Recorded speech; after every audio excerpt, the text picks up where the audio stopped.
በስመ አብ ወወልድ ወመንፈስ ቅዱስ አሐዱ አምላክ አሜን። ሰላም እግዚአብሔር ያብዛሓልኩም ስድራ ልዑል እግዚአብሔር አምላክ ከመይ ትኾኑ? ኣነ እግዚአብሔር ይመስገን ደሓን እየ። ንስኻትኩም በብዘለኹምዎ ዓለም ዳርቻ ሰላም ክትኮኑ ናይ ኩሉ ግዜ ትምኒተይ እዩ። ስንክሳር ዕለት 6 መስከረም። በስመ አብ ወወልድ ወመንፈስ ቅዱስ አሐዱ አምላክ አሜን። ቅዱስ ነቢይ ኢሳያስ 6 መስከረም በዛ መዓልቲ እዚኣ ዓብይ ነቢይ ኢሳያስ ወዲ አሞጽ ዓረፈ። እዚ ነቢይ ድማ ኣብ እቶም ኣብ ምድሪ ይሁዳ ዝነገሱ 5 ነገስታት ማለት እውን ኣብ ዘመነ ኦዝያን፣ ኢዮአታም፣ ኣካዝ፣ ሕዝቅያስን ምናሴን ትንቢት ዝተንበየ ቃለ እግዚአብሔር ዝመሃረ ነቢይ እዩ። ኣብ ዘመነ ንጉስ ኣካዝ ስለዚ ነገር ከዓ እንሆ እግዚአብሔር ምልክት ክህበኩም እዩ፣ እንሆ ድንግል ክትጸንስ ወዲ እውን ክትወልድ እያ፣ ስሙ ድማ አማኑኤል ክትሰምዮ እያ። ትርጓሚኡ ድማ እግዚአብሔር ምሳና ኮነ ማለት እዩ። ንሱ ድማ ንህዝቡ ካብ ሓጢአቶም ከድሕኖም እዩ፣ ናብ ናይ ባዕሉ ሃይማኖት እውን ከእትዎም እዩ። መስዋዕቶምን ክህነቶምን ንደቂ እስራኤል እውን ክስዕር እዩ። ካብ ሓደሽቲ ህዝቢ ድማ ዘመስግንዎ ካህናት ክሸይም እዩ ኢሉ ተነበየ። ኣብ ዘመነ ንጉስ ሕዝቅያስ ከዓ ነቢይ ኢሳይያስ እቶም ንኢየሩሳሌም ከቢቦም ዝነበሩ ኣሶራውያን ምስ ንጉሶም ሰናክሬም ከም ዝሰዓሩ ተነበየ። በዚ ከዓ ካብ እግዚአብሔር ዝተላእኸ መልአክ ቅዱስ ሚካኤል 185,000 ሰራዊት ብሓንቲ ለይቲ ተቐዝፉ። ደቂ ለኪሶ ምስ ነቕሑ ድማ ኣብ ድንቲ እቶም ዝሞቱ ኣብቲ ዝሞቱሉ ቦታ ረኸቡ። ድሕሪ ግዜ ነቢይ ኢሳይያስ ናብቲ ሓሚሙ ንሞት ተቃሪቡ ዝነበረ ንጉስ ሕዝቅያስ መጺኡ እግዚአብሔር ክትመውት እምበር ኣይክትሓውን ኢኻ እሞ ቤትካ ኣመዓራሪ ይብለካ ኣሎ በሎ። ንጉስ ሕዝቅያስ መሪር ብኽያት ኣሰንዩ ናብ እግዚአብሔር ለመነ።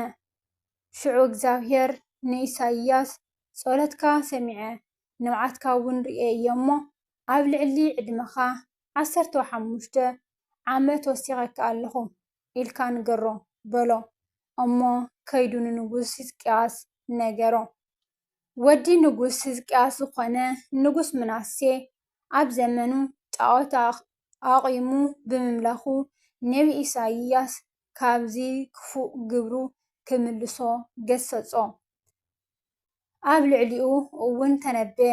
በዚ ምኽንያት ከዓ ንጉስ ምናሴ ተቆጢዑ ብመቁረፂ ዕንፀይቲ መጋዝ ክቁረፅ ኣዘዘ። ኣብ ማእኸል ርእሱ እውን ኣብ እግሩን በቲ መጋዝ መገዝዎ። በዚ ድማ ኣብ 85 ዓመት ዕድሚኡ ኣዕረፈ። ኩሉ መዋዕለ ትንቢቱ 70 ዓመትን ልዕሊኡን እዩ። ትንቢት ዝተናገረሉ ግዜ ድማ ክብርን ምስጋናን ንዕኡ ይኹን እሞ ቅድሚ ምጽኣት ጎይታናን ኣምላኽን መድሓኒትናን ኢየሱስ ክርስቶስ 913 ዓመታት ኣቐዲሙ እዩ። ንእግዚአብሔር ምስጋና ይኹን። ንዓና እውን ብጸሎት ናይዚ ቅዱስ ነቢይ ይምሓረና፣ በረከቱ ይሕደረና ኣሜን። ትንቢት ኢሳይያስ ምዕራፍ 1።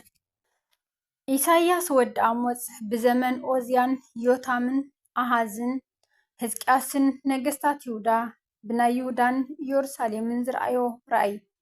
እግዚአብሔር ይዛረብ ኣሎ እሞ ኣቱም ሰማያት ስምዑ፣ ኣቲ ምድሪ ጽንበሊ።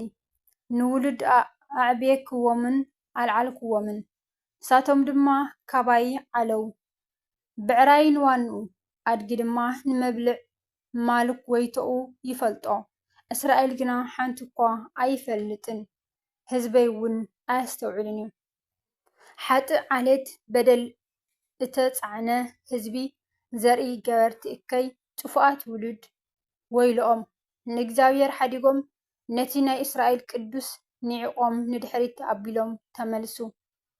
ምዕላው እናወሰኹ ካብ እትኸዱ ንምንታይ ደኣ እቲ ውቁዕ ኩሉ እቲ ርእሲ ሕሙም ኩሉ እቲ ልቢ ሕልል እዩ ካብ ከብዲ እግሪ ክሳዕ ርእሲ ገለ ጥዑይ የብሉን ዘይተጠወቐን ዘይተዘነነን ብቕቢ ዘይለሰለሰን ኣቑሳልን ስብራትን ሓዱሽ መውቃዕትን ጥራይ እዩ።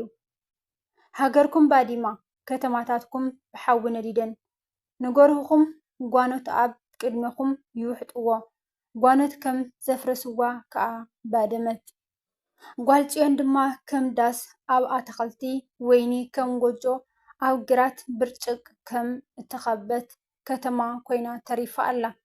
እግዚአብሔር ጎይታ ሰራዊት ገለ ሒደት ትርፊ እንተዘይሓድገልናስ ከም ሶዶም ምኾና ንጎመራ መመሰልና ነርና። ኣቱም ሓላቑ ሶዶም ቃል እግዚአብሔር ስምዑ ኣታህዚ ጎመራ ንሕጊ ኣምላኽና ጽንበሎ ብዝሒ መስዋዕትታትኩም እንታይ ኢለዮ ይብል እግዚአብሔር ብዝሐርር መስዋዕቲ ደውዓውልን ብስብሒ ስብሓትን ጸጊበ ኣለኹ ደም ዝራብዓትን ገናሽል ደቤለታትን ባህ ኣየብለንን እዩ። ኣብ ቅድመይ ክትረኣዩ ምስ እትመጹ መን ኮታ ኣጸደይ ክትረግጹ ደለየኩም ከንቱ መስዋዕቲ ብልዒ ኣይተምጽኡን ዕጣን ንኣይ ፍንፋን እዩ።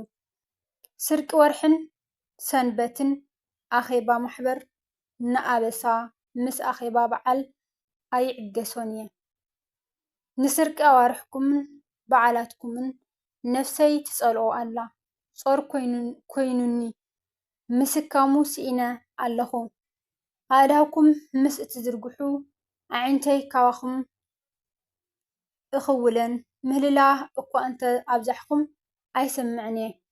ኣእዳውኩም ደም መሊአን እየን ተሓጸቡ ንጹህ ነቲ እከይ ግብርኹም ካብ ቅድሚ ኣዒንተይ ኣርሕቕዎ ምግባር እከይ ሕደጉ ምግባር ሰናይ ተምሃሩ ቅንዕና ድለዩ ንጥቑዕ ርድእዎ ንዘኽታም ፍትሒ ኣውፅኡሉ ንመበለት ተጣብቑላ ሽዑ ምፁ እሞ ነንሕድሕድና ንማጎት ይብል እግዚአብሔር። ሓጢአትኩም ከም ጃውኪ እኳ እንተቀይሐ ከም በረድ ክጽዕዱ ከም ዝዋውዕ እኳ እንተ ቀይሐ ከም ጻዕዳ ጸምሪ ክኸውን እዩ። ሕራይ እንተበልኩምን እንተተኣዘዝኩምን ጣዕሚ እታ ምድሪ ክትበልዑ ኢኹም። ግናኸ እንተ ኣበኹምን እንተ ዓለውኹምን ኣፍ እግዚአብሔር ተዛሪባ እያ እሞ ብሰይፊ ክትወሓጡ ኢኹም። እታ እምንቲ ከተማ ከመይ ኢላ ኣመንዝራ ኮነት ቅንዕና ዝመልኣ ጽድቂ ዝሓደራ ነበረት ሕጅግና ማሕደር ቀተልቲ ነፍሲ ኮነት። ብሩርኪ ርስሓት ኮይኑ ወይንኺ ማይ ተዘሊሉ መሳፍንትኺ ሸፍታታትን ኣዕሩኽ ጓሓለቱን እዮም። ኩሎም ምቕባል ደርሆ ይፈትዉ ደድሕሪ ካሕሳ ይጎዩ ንዘኽታም ፍትሒ ኣያውፅሉን ነገር መበለት ከዓ ኣባታቶም ኣይበጽሕን እዩ። ስለዚ እግዚአብሔር ጎይታ ሰራዊት እቲ ናይ እስራኤል ስልጡን ከምዚ ይብል ኩራይ ኣብ ተጻረርተይ ከዝሕል ንጸላእተይ ከዓ ሕነ ክፈድዮም እየ ንኢደይ ድማ ኣባኺ ክመልሳ ንሓርኢ ሓፂንኪ ከዓ ኣጸቢቐ ከጸጺ ንኹሉ ቆርቆሮኺ እውን ክደርብዮ እየ ንፈራዶኺ ከምቶም ቀደም ዝነበሩ ንመኸርትኺ ድማ ከምቶም ብመጀመርታ ዝነበሩ ክምልሶም እየ። ድሓር ከተማ ጽድቂ ምእንቲ ከተማ ክትስመይ ኢኺ እምንቲ ከተማ ክትስመይ ኢኺ ጽዮን ብፍርዲ እቶም ሙሉሳታ ከዓ ብጽድቂ ክድሕኑ እዮም። ግናኸ ክሓዶን ሓጣንን ብሓደ ክስበሩ ንእግዚአብሔር ዝሓደጉውን ጥራስ ክጠፍኡ እዮም። በቲ ዝፈተኹምዎ ኣዕዋም ክትሓንኩ በቲ ዝመረጽኩምዎ ኣታኽልቲ ክትሓፍሩ ኢኹም።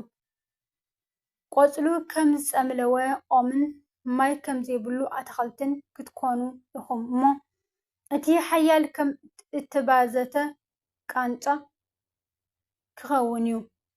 ክልቲኣቶም ብሓደ ክነዱ እዮም ዘየጥፍእ ከዓ ሓደ እኳ የልቦን።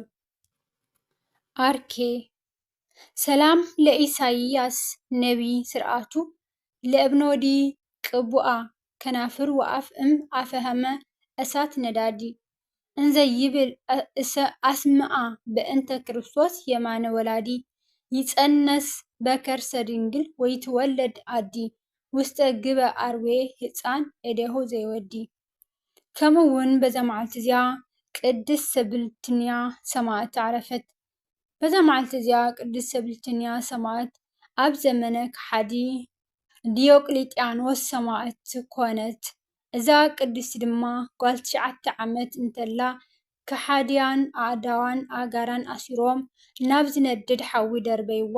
ብሓይሊ እቲ ናይ ክብሪ ንጉስ ዝኾነ እግዚኣብሔር ግን ካብ ሓዊ ደሓነት። ማይ ኣብ ዝፀምኣትሉ ግዜ እውን ንእግዚኣብሔር ለመነቶ እሞ ማይ ኣፍለቐላ እሞ ሰተየት።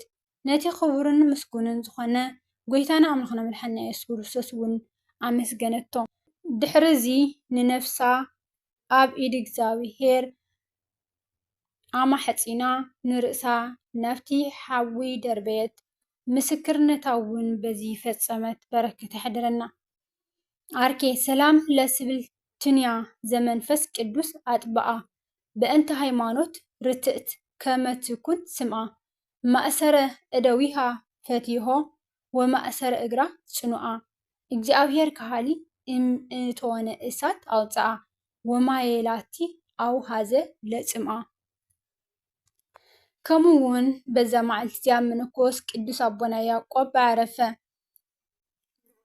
እዚ ቅዱስ ኣቦና ያዕቆብ ናይ ኤጲስቆጶስ ኣናቲሞስ ዳግማይ ናይ ባስሊስ ናይ ኦሮንጦስ ናይ ውርዋን ናይ ሳውልስ ሰማዕት ከምኡውን ናይ ስውላስ ተዝካሮም እዩ። በረከቶም ኣብ ልዕልና ይሕደር።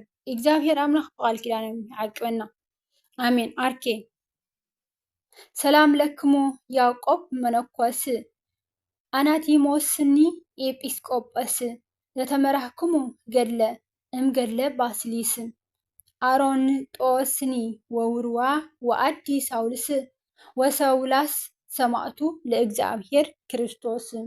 ሰላም ለያዕቆብ ተገዳሊ ጽሙድ እንተነበረ አሪጎ መልእልተ ነዊህ ማህፈድ ለአህጉሎ ንጉስ ከሃዲ አጻሬ ሰማዕታት በምክያድ አይሃ በጸሎቱ ወዘንመደ ነድ ምስለ ደመና ጸሊም ወጽዩ በረድ። ስለ ቃላቱ ናይ ቃላቱ በዓል ቤት እግዚአብሔር አምላኽና ዝኸበረን ዝተመስገነን ይሁን።